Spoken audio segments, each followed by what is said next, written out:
రాజుకుంటున్న municipal రగడ. రాష్ట్ర వ్యాప్తంగా 29 మున్సిపాలిటీల్లో అవిశ్వాస నోటీసులట. వర్ధన్నపేట చైర్పర్సన్, వైస్ చైర్మన్ పైన కూడా. బెల్లంపల్లి చైర్పర్సన్ పై నేడు అవిశ్వాసం. బీఆర్ఎస్ కు 18 మంది కౌన్సిలర్ల గుడ్ బై. ఇప్పటికే ఆర్మూరు, నల్గొండ హస్తగతం. మలుపులు తిరుగుతున్న పుర రాజకీయం. ఈ నెలాఖరుకు 4 ఏళ్ల పాలన పూర్తి. గవర్నర్ వద్దే మున్సిపల్ చట్ట సవరణ బిల్లు. ఖమ్మం డీసీసీబీ చైర్మన్ పైన అవిశ్వాసం. యాక్చువల్గా ఏం చేసిందంటే కేసీఆర్ వాళ్ళు ఆ మున్సిపల్ శాఖ ఆ చట్టం ఏం చెప్తున్నదంటే ఆఫ్టర్ 3 ఇయర్స్ ఆర్ 2 ఇయర్స్ తర్వాత మాత్రమే అవిశ్వాసం పెట్టడానికి అవకాశం ఉంటుంది.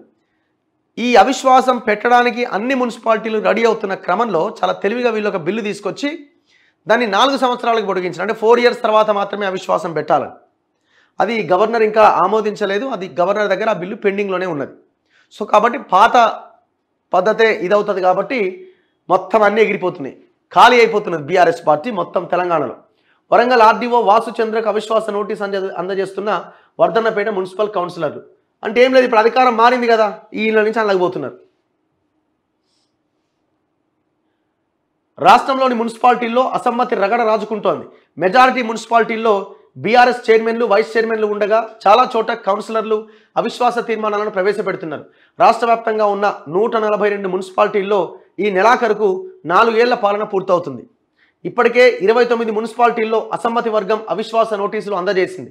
ఈ ప్రమాదాన్ని పసిగట్టిన గత ప్రభుత్వం 4 ఏళ్ల వరకు అవిశ్వాస నోటీసులు ఇవ్వకుండా కట్టడి చేసేందుకు మున్సిపల్ చట్ట సవరణ చేసి గవర్నర్కు పంపింది. అయితే ఆ చట్టం రాజ్భవన్ గడప నుంచి బయటకు రాలే. జనవరి నెలాఖరుకు అన్ని మున్సిపాలిటీల్లో 4 ఏళ్ల పాలన ముగుస్తోంది. చైర్మన్లు, వైస్ చైర్మన్ల పైన చాలా చోట్ల తీవ్ర అసంతృప్తితో ఉన్న కౌన్సిలర్లు అవిశ్వాస నోటీసులు ఇస్తున్నారు. ఇప్పటికే ఆర్మూరు, నల్గొండ మున్సిపాలిటీలు కాంగ్రెస్ కైవసం చేసుకున్నది. సూర్యాపేట మున్సిపాలిటీలో కూడా చైర్మన్, వైస్ చైర్మన్ పోకడలను వ్యతిరేకిస్తూ మెజారిటీ సభ్యులు అవిశ్వాస నోటీసులు ఇచ్చారు. రాష్ట్ర వ్యాప్తంగా మరిన్ని మున్సిపాలిటీల్లో అసంతృప్త కౌన్సిలర్లు అవిశ్వాస నోటీసులు ఇచ్చేందుకు సిద్ధమవుతున్నట్టు సమాచారం.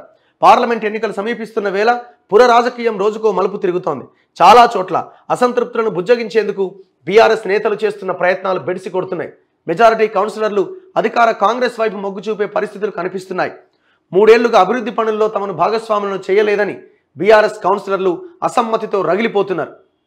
బెల్లంపల్లిలో 18 మంది కౌన్సిలర్లు బీఆర్ఎస్కు రాజీనామా చేసిరట. మంచిర్యాల మున్సిపాలిటీలో నెగ్గిన అవిశ్వాసం. వర్ధన్నపేటలో నిన్న వాళ్ళు కంప్లైంట్ అవిశ్వాస తీర్మానం నోటీస్ ఇచ్చారు. సో ఇట్లా బీఆర్ఎస్ మొత్తం ఖాళీ అవుతున్నది. ఆల్మోస్ట్ సర్పంచ్లు అయితే వాళ్ళది ఇంకా ఘోరం.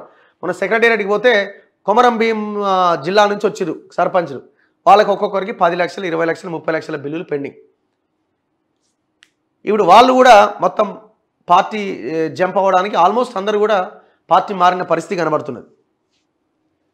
వాళ్ళకు కూడా ఒక భయం కదా, మళ్ళీ ఇల్లు ఉండడం ఎందుకు, గవర్నమెంట్ చేంజ్ అయింది, అందులోకి పోతారని కనీసం మా బిల్లు క్లియర్ అవుతామో అని. ఎందుకంటే వాళ్ళ పాలన ముగుస్తున్నది. సో ఇట్లా మొత్తం గ్రౌండ్ అంతా ఖాళీ అవుతున్నది. వీళ్ళుగా ఎంపీ ఎలక్షన్లో ఎడ గెలుస్తారు. ఇక